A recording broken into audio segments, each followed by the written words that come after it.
economic crisis and the threats posed by climate change. The virus does not discriminate between nations and people, nor do the catastrophes imposed by uncertain weather patterns. The common threats faced by us today not only expose the fragility of the international system, they also underscore the oneness of humanity. By the grace of Almighty Allah, Pakistan has been successful so far in containing the COVID pandemic. Our collaborated strategy of smart lockdowns helped save lives and livelihoods and kept the economy afloat. Over 15 million families survived through a social protection program of Asas. Mr. President, climate change is one of the primary existential threats that our planet faces today. Pakistan's contribution to global emissions is negligible, yet we are among the 10 most vulnerable countries to the effects of climate change in the world. Being fully aware of our global responsibilities, we have embarked upon game-changing environmental programs, reforesting Pakistan through our 10 billion tree tsunami, preserving natural habitats, switching to renewable energy, removing pollution from our cities, and adapting to the impacts of climate change. To address the triple crisis of COVID pandemic, economic downturn, and climate emergency, we need a comprehensive strategy that should include, number one, vaccine equity. Everyone, everywhere, must be vaccinated against COVID, and as soon as possible. Two, adequate financing must be made available to developing countries. This can be ensured through comprehensive debt restructuring, expanded ODA, redistribution of unutilized SDRs, and allotment of a greater proportion of SDRs to developing countries. And finally, provision of climate finance. Three, we must adopt clear investment strategies which help alleviate poverty, promote job creation, build sustainable infrastructure, and of course, bridge the digital divide. I propose that the Secretary General convene an SDG summit in 2025 to review and accelerate implementation of sustainable development goals. Mr. President, because of the plunder of the developing world by their corrupt ruling elites, the gap between the rich and the poor countries is increasing at an alarming speed. Through this platform, I've been drawing the world's attention towards the scourge of illicit financial flows from developing countries. The Secretary General's high-level panel of financial accountability, transparency, and integrity, called the FACT-I panel, has calculated that a staggering $7 trillion in stolen assets are parked in financial haven destinations. This organized theft and illegal transfer of assets has profound consequences for the developing nations. It depletes their already meager resources, accentuates the levels of poverty, especially when laundered money puts pressure on the currency and leads to its devaluation. At the current rate, when the FACT-I panel estimates that $1 trillion every year is taken out of the developing world, there will be a mass exodus of economic migrants towards the richer nations. What the East India Company did to India, the crooked ruling elites are doing to the developing world, plundering the wealth and transferring it to Western capitals and offshore tax havens. And Mr. President, retrieving the stolen assets from the developed countries is impossible for poor nations. The rich countries have no incentives or compulsion to return this ill-gotten wealth. And this ill-gotten wealth belongs, remember, to the masses of the developing world. I foresee in the not too distant future, a time will come when the rich countries will be forced to build walls to keep out economic migrants from these poor countries. I fear a few wealthy islands in the sea of poverty will also turn into a global calamity like climate change. The General Assembly must take steps meaningfully to address this deeply disturbing and morally repugnant situation, naming and shaming the haven destinations and developing a comprehensive legal framework to halt and reverse the illicit financial flows are most critical actions to stop this great economic injustice. And at a minimum, the recommendations of the Secretary General's Fact-I panel should be fully implemented. Mr. President, Islamophobia is another pernicious phenomenon that we all need to collectively combat. In the aftermath of the 9/11 terrorist attacks, terrorism has been associated with Islam by some quarters. This has increased the tendency of right-wing, xenophobic and violent nationalists, extremists and terrorist groups to target Muslims. The UN global will focus on these new threats of terrorism posed by Islamophobes and right-wing extremists. I call on the Secretary General to convene a global dialogue on countering the rise of Islamophobia. Our parallel efforts at the same time should be to promote interfaith harmony, and they should continue. Mr. President, the worst and most pervasive form of Islamophobia now rules India. The hate-filled Hindutva ideology propagated by the fascist RSS form of Islamophobia now rules India. The hate-filled Hindutva ideology propagated by the fascist RSS BJP regime has unleashed a reign of fear and violence against India's 200 million Muslim strong community. Mob lynching by cow vigilantes, frequent pogroms such as the one in New Delhi last year, discriminatory citizenship laws to purge India of Muslims, and a campaign to destroy mosques across India and obliterate its Muslim heritage and history are all part of this criminal enterprise.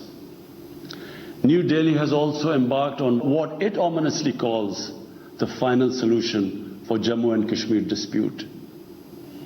It has undertaken a series of illegal and unilateral measures in occupied Jammu and Kashmir since 5th August 2019.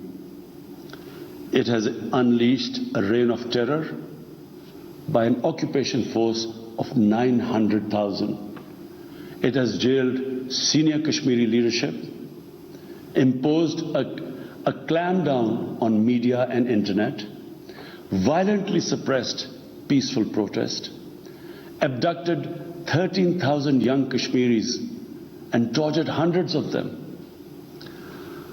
It has extrajudicially killed hundreds of innocent Kashmiris in fake encounters and imposed collective punishments by destroying entire neighborhoods and villages. We had unveiled a detailed dossier on gross and systematic violations of human rights by the Indian security forces in occupied Jammu and Kashmir. This repression is accompanied by illegal efforts to change the demographic structure of the occupied territory and transform it from a Muslim majority into a Muslim minority. Indian actions violate the resolutions of the United Nations Security Council on Jammu and Kashmir. They clearly prescribe, the resolutions clearly prescribe that the final disposition of the disputed territory should be decided by its people through a free and impartial plebiscite held under the UN auspices. India's action in occupied Jammu and Kashmir also violate international human rights and humanitarian laws, including the 4th Geneva Convention, and amount to war crimes and crimes against humanity.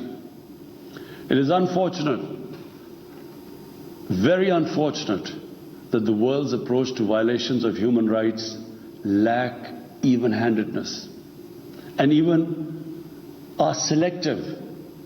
Geopolitical considerations or corporate interests, commercial interests, often compel major powers to overlook the transgressions of their affiliated countries.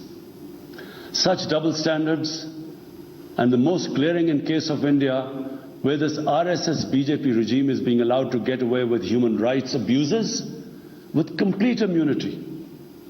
The most recent example of Indian barbarity was the forcible snatching of the mortal remains of the great Kashmiri leader, Sayyid Ali Shah Gilani, from his family, denying him a proper Islamic funeral and burial in accordance with his wishes and the Muslim tradition. Devoid of any legal or moral sanction, this action has been against the basic norms of human decency.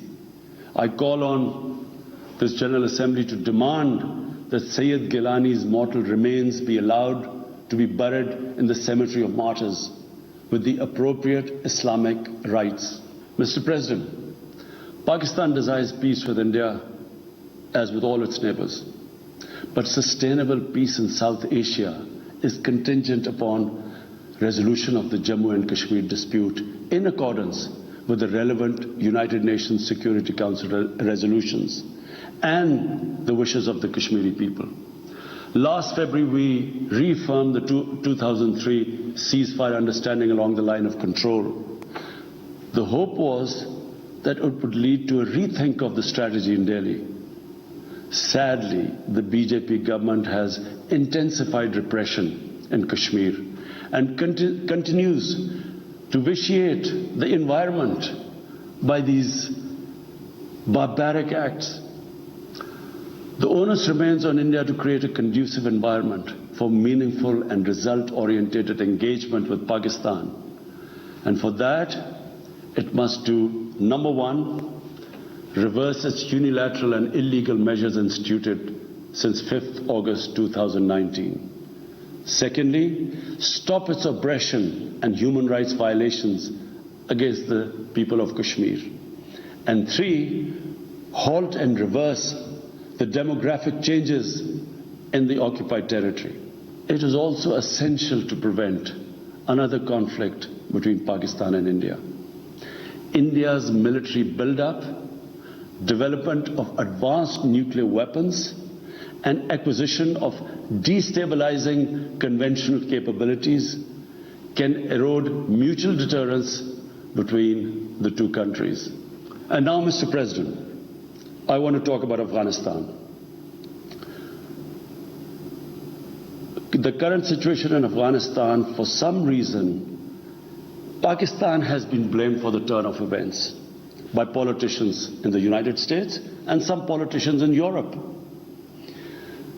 From this platform, I want them all to know the country that suffered the most, apart from Afghanistan, was Pakistan when we joined the US war on terror after 9/11. 80,000 Pakistanis died. $150 billion was lost to our economy. There were 3.5 million internally displaced Pakistanis. And why did this happen? In the 80s, Pakistan was a frontline state in fighting against the occupation of Afghanistan. Pakistan and the United States trained mujahideen groups to fight for the liberation of Afghanistan. amongst those mujahideen groups were Al-Qaeda, were various groups from all over the world. They were mujahideen, Afghan mujahideen. These were considered heroes. President Ronald Reagan invited them to White House in 1983. And according to news items, he compared them to the founding fathers of the United States. They were heroes. Come 1989, the Soviets leave. So do the Americans, abandon Afghanistan. Pakistan was left with 5 million Afghan refugees. We were left with sectarian militant groups which never existed before. But the worst cut of it was that a year later, Pakistan was sanctioned by the US. We felt used. Fast forward 9/11, Pakistan is needed again by the US because now their US-led coalition is now invading Afghanistan, and it could not happen without Pakistan providing all the logistical support. What happened after that? The same mujahideen that we had trained that fighting foreign occupation was a sacred duty, a holy war or jihad, they turned against us. We were called collaborators. They declared jihad on us.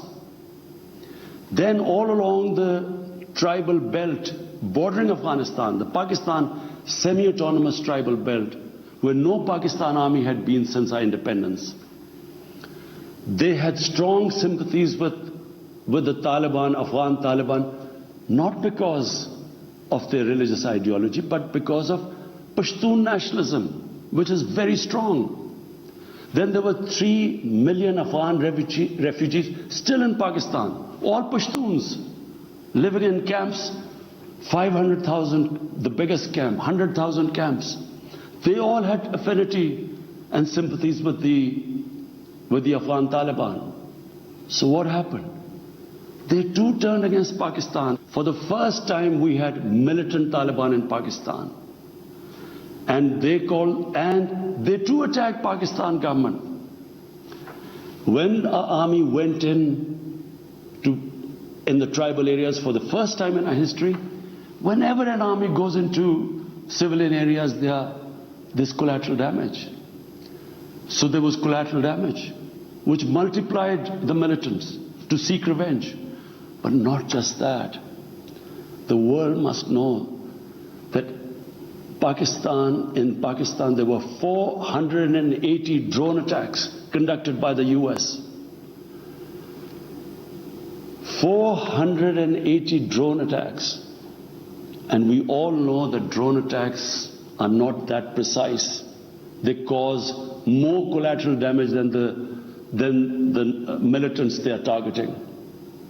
So, who did the people whose relatives were being killed? Who did they seek revenge? Against Pakistan. Between 2004 and 2014, there were 50 different militant groups attacking the state of Pakistan. At one point, people like us were worried that will we survive this? There were bombs going all over Pakistan. Our capital was like a fortress.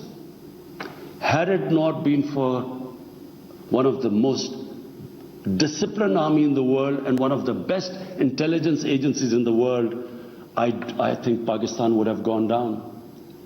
So when we hear this at the end, there's a lot of worry about in the US about taking care of the people who helped them, the interpreters and everyone who helped the US. What about us? The only reason we suffered so much was because we became an ally of the US, of the coalition in the war against Afghanistan, where there were attacks being conducted from Afghan soil into Pakistan. At least there should have been a word of appreciation. But rather than appreciation, imagine how we feel when we are blamed for the turn of events in Afghanistan. After 2006, it became apparent to everyone who understood Afghanistan's and Afghanistan's history that there would be no military solution in Afghanistan. I went to the US, I spoke to think tanks, I met at the time Senator Biden, Senator John Kerry, Senator Harry Reid. I tried to explain to them that there would not be any military solution and political settlement was the way to go forward. No one understood then. And unfortunately, in trying to force a military solution is where US went wrong. And if today,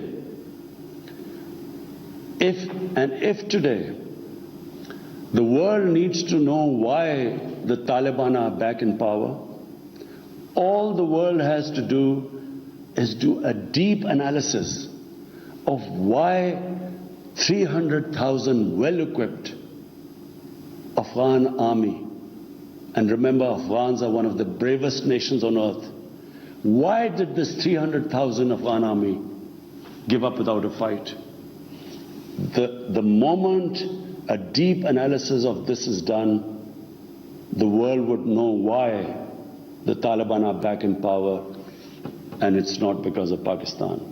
So, Mr. President, right now, the whole world community should think, what is the way ahead? There are two paths we can take. If we neglect Afghanistan right now, according to the UN, half the people of Afghanistan are already vulnerable. And by next year, almost 90% of people in Afghanistan will go below the poverty line. There's a huge humanitarian crisis looming ahead. And this will have serious repercussions, not just for the neighbors of Afghanistan, but it will have repercussions everywhere if a destabilized, a chaotic Afghanistan again becomes a safe haven for international terrorists. The reason why the US came to Afghanistan in the first place. So therefore, there is only one way to go. We must strengthen this current government, stabilize it, for the sake of the people of Afghanistan. What have the Taliban promised? They will respect human rights. They will have an inclusive government. They will not allow this soil to be used by terrorists. And they have given amnesty. Now, if the world community incentivizes them, encourages them to walk this talk, it will be a win-win situation for everyone. Because these are the four things that in Doha, when the US was talking to the Taliban, these were the conditions the dialogue was all about. So if the world can incentivize them to go this direction, then after all, this 20-year of presence, of coalition presence in Afghanistan would not be wasted, because Afghan soil would not be used for international terrorism. So I end my talk, Mr. President, by urging everyone that this is a critical time for Afghanistan. You cannot waste time. Help is needed there. Humanitarian assistance has to be given there immediately. And the Secretary General of the United Nations has taken bold steps. I urge you to mobilize the international community and move in this direction. Thank you.